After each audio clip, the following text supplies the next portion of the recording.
Good morning बच्चों।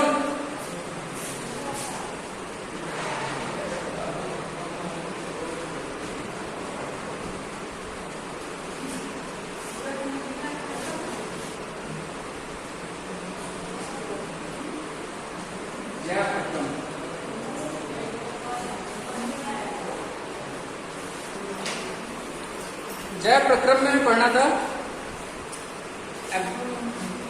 Transportation plant पढ़ लिया था ना, एब्जॉर्प्शन ऑफ वाटर और एब्जॉर्प्शन ऑफ फूड। कैसे एब्जॉर्प्शन ऑफ वाटर जाइलम से होता था, मिनरल्स और जो वाटर होता था वो जाइलम के थ्रू होता था, जाइलम टिश्यू के थ्रू। और फूड होता था खाना, जो पत्तियों से लेकर पेड़ की रूट्स तक जाता था, जड़ों तक जाता था, वो होता था फ्लोएम से। ये पढ़ा था, नहीं पढ़ा था पिछले डे से? अब पढ़ते हैं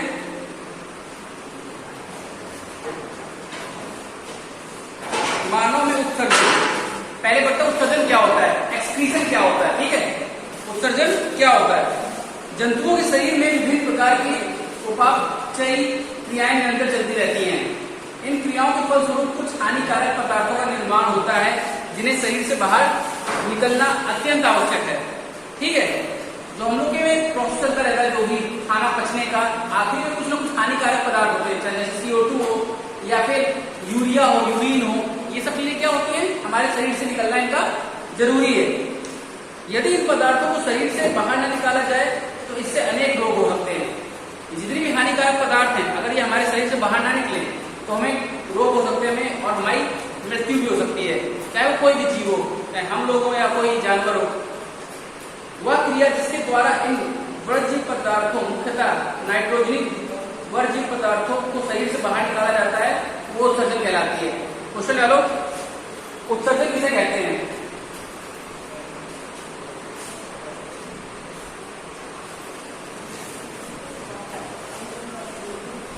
उत्सर्जन किसे कहते हैं?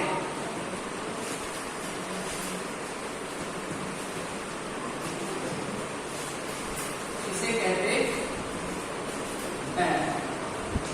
ठीक है, तो इसका आंसर लिखो बच्चों। वह क्रिया जिसके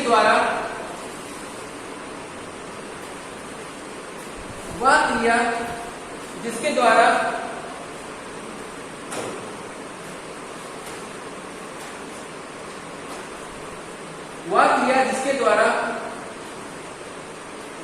कुछ हानिकारक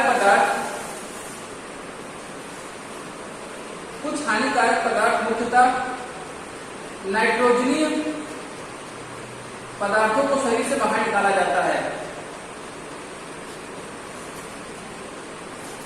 उत्सर्जन कहलाती है। ठीक है,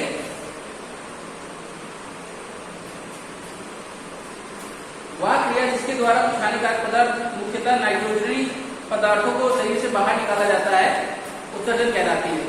ठीक है, इसके बाद सुनो, उस क्रिया में CO2 मुक्त होती है। इस एक्सक्रीशन में, इस उत्सर्जन में CO2 होती है, कार्बन डाइऑक्साइड, ये भी हमारे शरीर से निकलती है।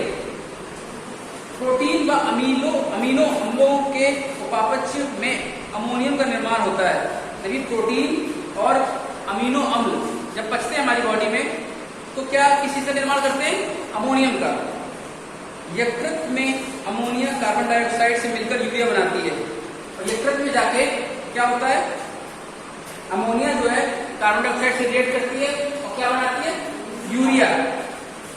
यूरिया का शरीर में अधिक समय तक रुकना हानिकारक होता है। अगर यूरिया हमारे शरीर में रुकी रहेगी तो उससे हम बीमार पड़ सकते हैं। विविध जंतु शरीर में बनने वाली वर्ज्य पदार्थों के निष्कासन हेतु विविध युक्तियों का प्रयोग करते हैं। अलग अलग जीव अलग अलग तरीके से जो भी उनके पेट में या शरीर में हानिकारक पदार्थ होते हैं उनको निकालने के अलग अलग तरीके अपनाते हैं। जैसे एक कोष की जीव है, कोई अमीबा वगैरह, पैरामीशियम वगैरह, एक कोष की जीव है, उसकी शरीर तो क्या होता है, शरीर की सतह से जल से मिश्रित कर देता है। वो उसका शरीर पूरा इन्वायरमेंट से जुड़ा रहता है, तो अपना जो भी वेस्ट प्रोडक्ट होता है उसको जल में निष्कासित कर देता है। जबकि जटिल बहुकोष की जीव, जैसे मनुष्य, जटिल बहुकोष की जो मल्टीसेलुलर ऑर्गेनिज्म है, जैसे इंसान है, इस कार्य को पूरा करने के लिए विशिष्ट अंगों का प्रयोग करता है। उसमें बहुत सारे अंग होते हैं, वो पूरा एक्सक्रीटरी सिस्टम बनाते हैं। ठीक है, क्या बनाते हैं? उत्सर्जन का पूरा एक सिस्टम बनाते हैं। आखिरकार मानव में उत्सर्जन होता कैसे है, सुनिएगा ध्यान से। मानव में उत्सर्जित अंग के रूप में एक जोड़ी वृक्क, एक मूत्रवाहिनी, एक मूत्राशय तथा एक मूत्र मार्ग होता है। ठीक है, मुख्य उत्सर्जित अंग वृक्क किडनी। सबसे पहली बात कहां से आती है? किडनी। दो किडनी होती है, एक किडनी थोड़ी, दो किडनी मतलब पेयर ऑफ किडनी होती है। ठीक है, पेयर होते हैं, एक ऑर्गन थोड़ा सा दूसरे ऑर्गन से स्लाइटली हल्का सा ऊपर होता है और इनके कैसे होते हैं? गहरे भूरे लाल रंग के होते हैं। कैसे होते हैं? गहरे भूरे लाल रंग के। ये उदर गुहा में कशेरुक दंड के दोनों ओर स्थित होते हैं। बायां वृक्क दाएं वृक्क से थोड़ा सा ऊपर स्थित होगा, बताया। जो बाईं किडनी होगी वो दाएं किडनी से थोड़ी सी ऊपर स्थित होगी। वयस्क मनुष्य के प्रत्येक वृक्क की लंबाई 10 से 12 सेंटीमीटर होगी। जो भी 18 साल के ऊपर है उनकी जो किडनी की लंबाई होगी कितनी होगी? 10 से 12 सेंटीमीटर। चौड़ाई 5 से 7 सेंटीमीटर, मोटाई 2 से 3 सेंटीमीटर। याद रखना, लिख लो जाए तो लंबाई कितनी है? 10 से 12 सेंटीमीटर, चौड़ाई 5 से 7 सेंटीमीटर और मोटाई 2 से 3 सेंटीमीटर। लंबाई 10 से 12, चौड़ाई 5 से 7, मोटाई 2 से 3 सेंटीमीटर। प्रत्येक वृक्क की भीतरी सतह का मध्य भाग धंसा हुआ होता है। दोनों जो किडनी होती हैं उनका जो भीतरी सतह होता है, भीतरी सतह का मध्य भाग होता है वो धंसा हुआ होता है। लंबाई, चौड़ाई होती है 5 से 7 सेंटीमीटर और मोटाई 2 से 3 सेंटीमीटर। और लिखा है प्रत्येक वृक्क के भीतरी सतह का मध्य भाग धंसा हुआ होता है, जिसे नाभि कहते हैं। नाभि से होकर मूत्र नालिका निकलती है। ठीक है, उन्हें बोलते हैं यूरेटर्स। ठीक है, नाभि से होकर मूत्र नालिका निकलती है। वृक्क का बाहरी सतह उभरा होता है। वृक्क का जो बाहरी सतह होगा, किडनी का जो बाहरी सतह होगा वो उभरा हुआ होता है। प्रत्येक वृक्क के शीर्ष पर टोपी का आकार की एक अधिवृक्क ग्रंथि होती है, जिसे कहते हैं एड्रिनल ग्लैंड। अब मूत्र का निर्माण होता कहां पे? मूत्र का निर्माण वृक्कों में होता है। कहां होता है? वृक्कों में, किडनी में। यहां से मूत्र मूत्रवाहिनी में होता हुआ मूत्राशय में आ जाता है तथा यहां तब तक एकत्र रहता है जब तक कि इसे मूत्र मार्ग से बाहर नहीं निकाल दिया जाता है। ठीक है, एक जगह होता है यूरिनरी ब्लैडर, जिसे हिंदी में कहते हैं मूत्राशय। वहां पे क्या होता है? एक लेवल तक, मतलब कि वो भरा रहेगा, एक अपने आप से इच्छा आएगी, तब जब आप उसको बाहर करेंगे, बाहर निकालेंगे, तब जाके मूत्राशय आपका खाली हो जाएगा। भाई, वृक्कों में मूत्र निर्माण का मुख्य उद्देश्य रुधिर से व्रज पदार्थों का छान कर बाहर निकालना है। ये क्यों होती है? क्योंकि हमारे खून में अशुद्धियां घुली रहती हैं। उन्हीं अशुद्धियों को लिक्विड के फॉर्म में क्या निकलती है? यूरिन। ठीक है, ये निकलना बहुत जरूरी है। जिस प्रकार से फुफ्फुस में रुधिर से CO2 को अलग किया जाता है, उसी प्रकार वृक्कों में नाइट्रोजनिक व्रज पदार्थों जैसे यूरिया अम्ल और रुधिर को अलग किया जाता है। वृक्क में आधारी निसंदन एक फुफ्फुस की तरह ही अत्यधिक पतली मिट्टी वाली रुधिर कोशिकाओं का गुच्छ होता है। वृक्क में प्रत्येक कोशिका गुच्छ एक नालिका के प्यालेनुमा गड्ढे के आकार के सिरे से अंदर होता है। यह नालिका छिले हुए मूत्र को एकत्र करती है। इसे आधारी निसंदन एकत्र या नेफ्रॉन कहते हैं। नेफ्रॉन वृक्क की संरचनात्मक एवं क्रियात्मक इकाई है। प्रत्येक वृक्क में लगभग 10 लाख नेफ्रॉन होते हैं जो आपस में निकटता से पैक रहते हैं। समझे? एक वृक्क में, एक किडनी में लगभग 10 लाख नेफ्रॉन होते हैं। यही नेफ्रॉन क्या करते हैं? जो खून, जो हमारा रुधिर होता है, रुधिर में जितनी अशुद्धियां होती हैं उनको छान के अलग करता है। और वो जो अशुद्धियां होती हैं वही हमारे मूत्राशय में जाके इकट्ठी हो जाती हैं, उसी को मूत्र कहते हैं, जो बाद में हम निकाल देते हैं बाहर। और ये हमारे नर्वस सिस्टम से जुड़े रहता है।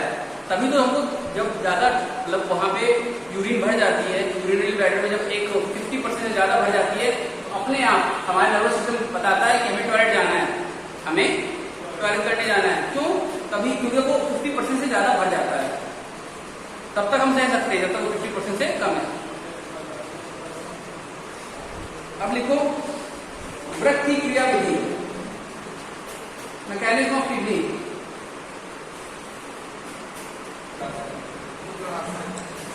देखो नेफ्रॉन के बारे में पढ़ लेते हैं। ये क्या है?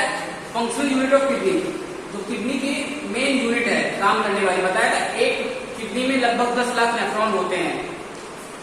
Each kidney contain about 1 million, वही लिखा है 10 लाख नेफ्रॉन होते हैं। All nephron are held together by connective tissue in which a large number of vessels, name vessels and nerve fibres are present. और हर नेफ्रॉन लगभग एक दूसरे से एक कनेक्टिव टिश्यू से जुड़े रहते हैं। ठीक है। The nephrons has a cup-shaped bag at its upper end, which is called Bowman's capsule. Nephron के ऊपर एक कप शेप बैग टाइप का होता है, जिसे हम क्या कहते हैं? Bowman's capsule. अभी इन सबको बता देंगे हिंदी में, चिंता ना करना। The lower end of Bowman's capsule is like a tube and is called tubule. Lower and होता है Bowman's capsule को हम क्या कहते हैं? Tubule. Bowman's capsule and the tubule together constitute the nephron. Bowman capsule और ट्यूब्यूल मिलके ही क्या बनाते हैं? Nephron. One end of the tubule is connected to the Bowman's capsule and the other end is connected to the urine collecting duct of the kidney. एक and जो होता है Bowman capsule का, वो किडनी से जुड़ा रहता है, और दूसरा एंड किससे जुड़ा रहता है? जहां वो यूरिन कलेक्ट हो रही होती है। Bowman capsule contain a clump of thin blood capillaries known as glomerulus. One end of glomerulus is attached to the afferent renal arteriole which brings the impure blood containing the nitrogenous waste in it. कह रहे Bowman capsule जो होती है उसमें क्या होता है? Thin blood capillaries होती है, जिसे कहते क्या है? ग्लोमेरुलस। ग्लोमेरुलस का जो एक भाग होता है वो रीनल एट्रियोल से जुड़ा रहता है, तो क्या करती है? इम्प्योर ब्लड को लेकर आती है प्योर करने के लिए। The other end of glomerulus come out of the Bowman's capsule and afferent renal arteriole. It surrounds the tubule of nephron and finally joins the renal veins, thus pouring waste free clean blood into it. अब मानो अगर ये जो process है ये कहीं रुक जाए, ये जो प्रोसेस है कहीं रुक जाए, ये हो ना पाए, तो क्या करा जाएगा? मानो हमारी किडनी काम करना बंद कर दे, किडनी जो है ढंग से काम करना बंद कर दी उसने, अब हमारा जो भी काम है वो रुक चुका है, तो उसके लिए क्या करना पड़ता है? आर्टिफिशियल किडनी लगानी पड़ती है।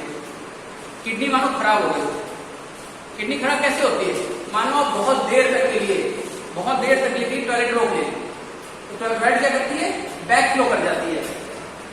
बैक फ्लो कर जाती है। मानो आप 12-13 घंटे, 14 घंटे, 15 घंटे दिन भर टॉयलेट नहीं कर पाए और कर ही नहीं रहे हैं, तो क्या हो जाएगी? यूरिनरी ब्लैडर से वापस चली जाएगी किडनी में, और किडनी में जब वापस चली जाएगी उसके नेफ्रॉन्स थे उसमें वो भर जाएगी, जो छानने का काम करते तो भर जाएगी, उसकी इम्प्योरिटी उसको क्या करेंगी? बंद कर देंगी। और जब वो किडनी बंद हो जाएगी तो आपकी किडनी फेल हो जाएगी। फेल हो जाएगी तो फिर आपकी डायलिसिस होगी, आपको हॉस्पिटल में एडमिट किया जाएगा। फिर एक हॉस्पिटल में इस तरह से सिस्टम बनाना पड़ेगा, जिसमें आपकी डायलिसिस होगी। उसे कहते हैं आर्टिफिशियल किडनी।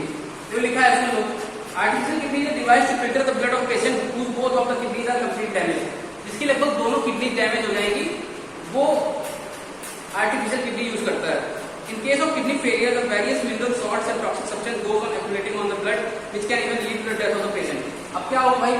जितने जो जहरीले पदार्थ थे जो हमारी किडनी साफ करती थी खून से निकाल के, उनको भेजती थी यूरिनरी ब्लैडर में, मूत्राशय में, वो सब क्या है? ब्लड में ही रह जाएंगी। ब्लड में ही रह जाएंगी तो क्या होगा? हमारा ब्लड इम्प्योर हो जाएगा और धीरे धीरे हम मर जाएंगे। तो उससे बचने के लिए हमें क्या किया जाएगा? एडमिट किया जाएगा घर में ही या फिर हॉस्पिटल में, जहाँ पे ये आर्टिफिशियल किडनी लगाई जाएगी, जिससे कि हमारा ब्लड प्योरीफाई होता रहे। समझ गए?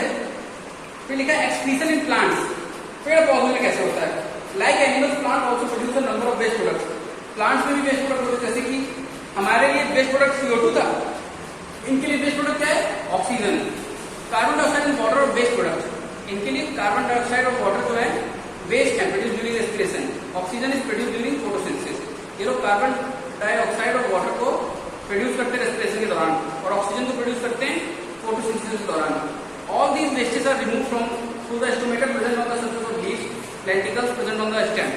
जितने भी वेस्ट हैं ये स्टोमेटा जो प्रेजेंट होते हैं लीव्स में, उसके थ्रू निकालते हैं।